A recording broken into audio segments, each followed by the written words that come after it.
অবশেষে আলোর মুখ দেখছে তিস্তা মহাপরিকল্পনা। সব জল্পনা কল্পনার অবসান ঘটিয়ে বাস্তবায়নের পথে তিস্তা প্রকল্পটি। ভারতের পানি আগ্রাসনের বিষয়ে উত্তরাঞ্চলের মরুকরণ ঠেকাতে নতুন সিদ্ধান্ত নিয়েছে বর্তমান সরকার। বন্ধুর মতো বাংলাদেশের পাশে থাকা চীনের সাথে করা সেই সমঝোতা নতুন করে কি কার্যক্রম শুরু হতে যাচ্ছে, নাকি বাংলাদেশ নতুন কোনো সিদ্ধান্তে এগোবে? বাংলাদেশের সাথে চীনের নতুন সখ্যতায় নজর রাখছে নয়াদিল্লি। আর তাই তিস্তা প্রকল্পে চীনের সম্পৃক্ততা নিয়ে চিন্তায় পড়ে গেছে ভারত। বিএনপি সরকার কতটা জোরালো পদক্ষেপ নিচ্ছে তিস্তা প্রকল্প বাস্তবায়নে, কি ভাবছে বাংলাদেশ আর চীন, জানাবো বিস্তারিত। বাংলাদেশের জন্য তিস্তা ইস্যুটি একটি দ্বিধার সামনে দাঁড় করায়। ভারতের সঙ্গে ঐতিহাসিক সম্পর্ক আর ভৌগোলিক নির্ভরশীলতা একদিকে, আর উন্নয়নের জন্য বিকল্প অংশীদারের প্রয়োজনীয়তা অন্যদিকে।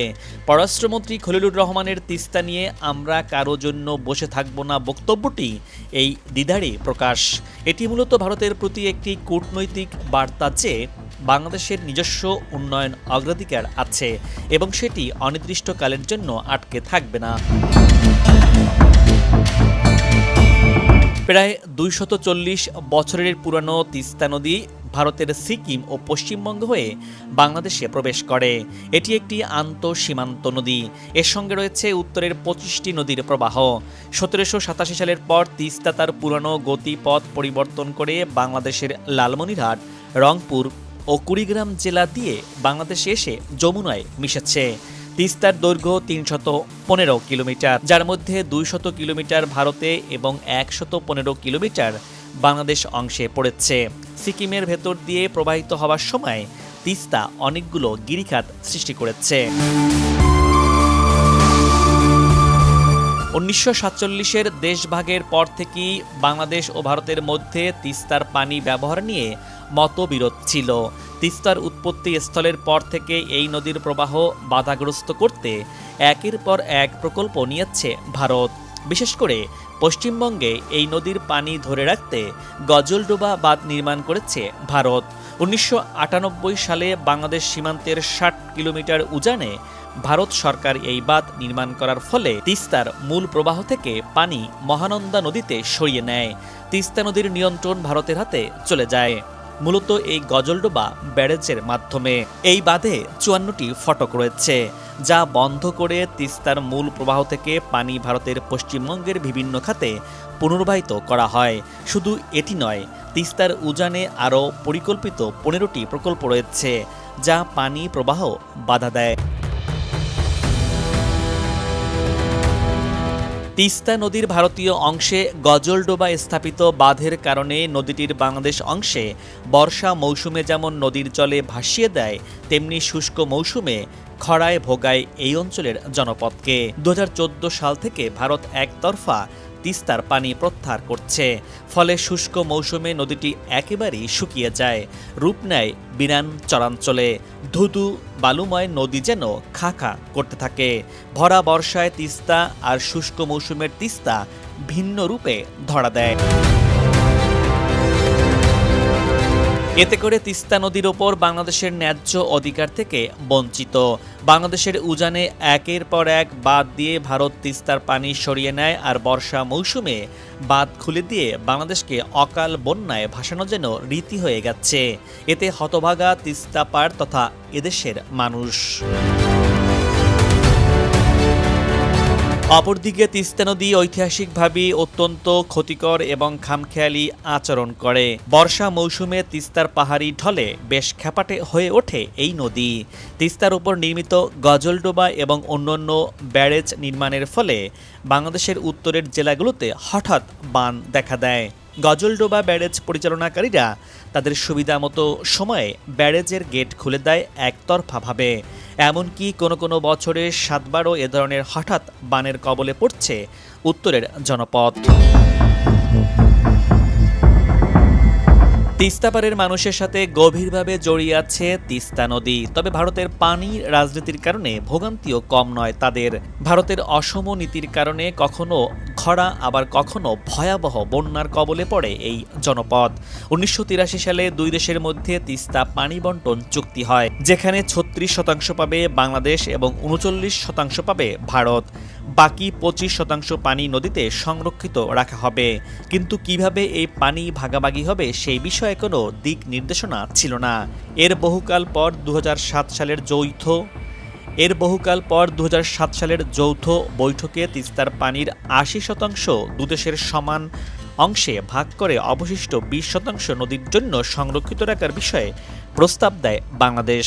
তবে ভারত এই প্রস্তাবে অসম্মতি জানায়।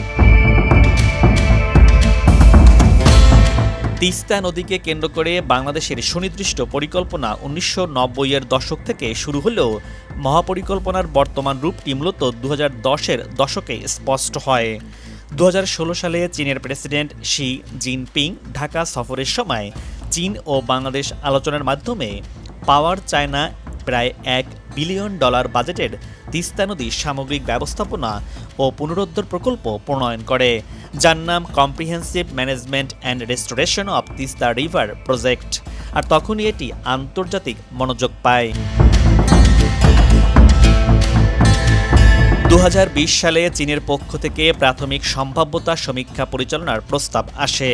২০২৩ সাল নাগাদ বাংলাদেশ ও চীনের মধ্যে এই প্রকল্প নিয়ে আলোচনা বেশ অগ্রসর হয়। তবে আগস্ট ২০২৪-এর রাজনৈতিক পট পরিবর্তনের পর প্রকল্পের অর্থায়ন কাঠামো ও অংশীদারত্ব পুনর্মূল্যায়নের প্রক্রিয়া চলছে। তবে এই পরিকল্পনা বাস্তবায়নের পথে অর্থায়ন সংকট, ভূ রাজনৈতিক টানাপোড়েন এবং পরিবেশগত প্রশ্ন বিরাট বাধা হয়ে দাঁড়িয়েছে। কি আছে তিস্তা মহাপরিকল্পনায়?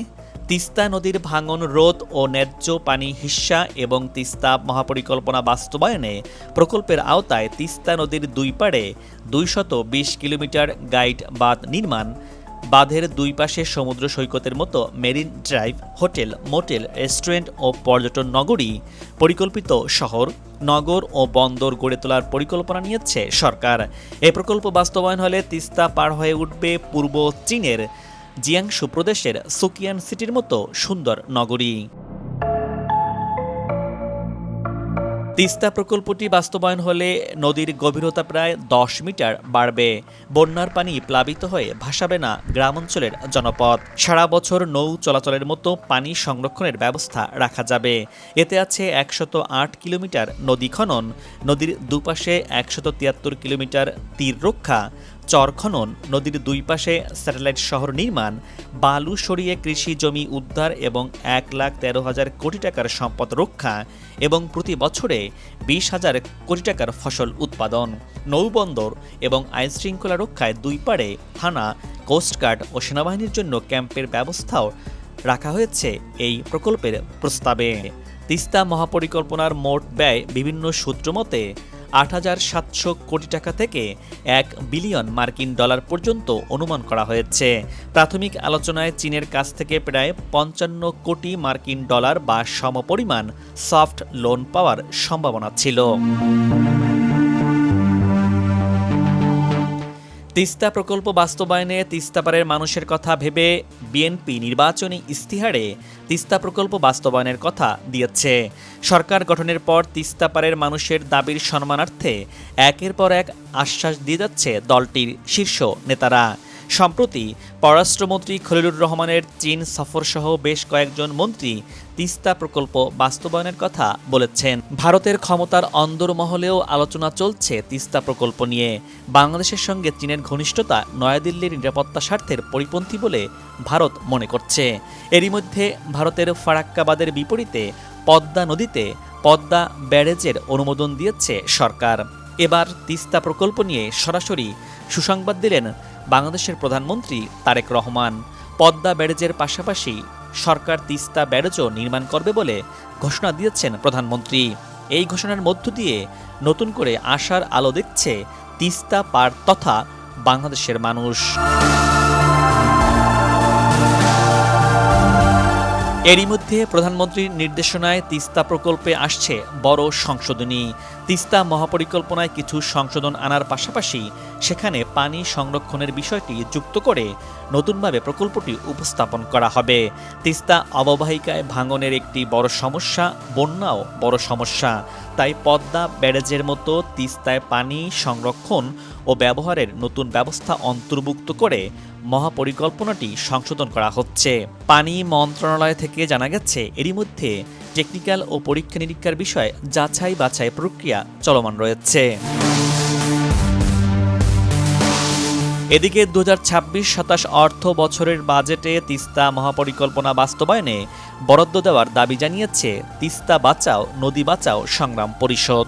প্রকল্পটি বাস্তবায়নে দৃশ্যমান উদ্যোগ গ্রহণ করা না হলে শিগগিরই বৃহত্তর আন্দোলনের ঘোষণা দিয়েছে সংস্থাটি। নিজস্ব অর্থায়নে তিস্তা মহাপরিকল্পনা বাস্তবায়নে সরকারের কাছে রোডম্যাপ প্রকাশ ও একনেকে অর্থ বরাদ্দের দাবিও জানিয়েছে সংগঠনটি। পর্যবেক্ষকরা মনে করেন তিস্তা নিয়ে চীনের আগ্রহ মূলত কৌশলগত। প্রকল্পটিকে চীন ভূরাজনৈতিকভাবে অত্যন্ত গুরুত্বপূর্ণ হিসাবে বিবেচনা করে। এর পেছনে রয়েছে তাদের বেল্ট অ্যান্ড রোড ইনিশিয়েটিভ বা বিআরআই প্রকল্প।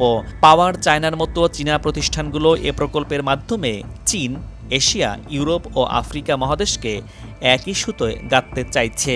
চীনের বিআরআই প্রকল্পের আওতাধীন বাংলাদেশ, চীন, ভারত, মিয়ানমার অর্থনৈতিক করিডোর। এজন্য তিস্তা বহুমুখী প্রকল্পকে চীন অত্যন্ত গুরুত্বপূর্ণ হিসেবে বিবেচনা করে। অন্যদিকে তিস্তা প্রকল্প নিয়ে চীনের আগ্রহকে ভারত বরাবরই সন্দেহের চোখে দেখে আসছে। ভারত মনে করে চীন তাদের বেল্ট অ্যান্ড রোড ইনিশিয়েটিভের মাধ্যমে ভারতকে চারপাশ থেকে ঘিরে ফেলতে চায়। ভারত তাদের সীমান্তবর্তী এলাকায় চীনাদের উপস্থিতি দেখতে চায় না। ভারতের তিস্তা প্রকল্পের আপত্তির কেন্দ্রে রয়েছে চিকেন নেক বা শিলিগুড়ি করিডোর সংক্রান্ত নিরাপত্তা উদ্বেগ। শিলিগুড়ি করিডোর মাত্র 22 থেকে 30 কিলোমিটার চওড়া একটি ভূখণ্ড, যা ভারতের মূল ভূখণ্ডের সঙ্গে উত্তর পূর্বাঞ্চলের 7টি রাজ্যকে সংযুক্ত করে। তাদের দাবি, শিলিগুড়ি করিডোরের চিকেন নেকের কাছে তিস্তা প্রকল্পে বিপুল সংখ্যক চীনা নাগরিকের উপস্থিতি মেনে নেওয়ার মতো নয়। অর্থাৎ চীনা প্রকৌশলী ও প্রযুক্তিবিদদের হুমকি হিসেবে দেখছে ভারত। চিকেন নেকের ঘাড় মটকে যাওয়ার ভয় আছে ভারতের।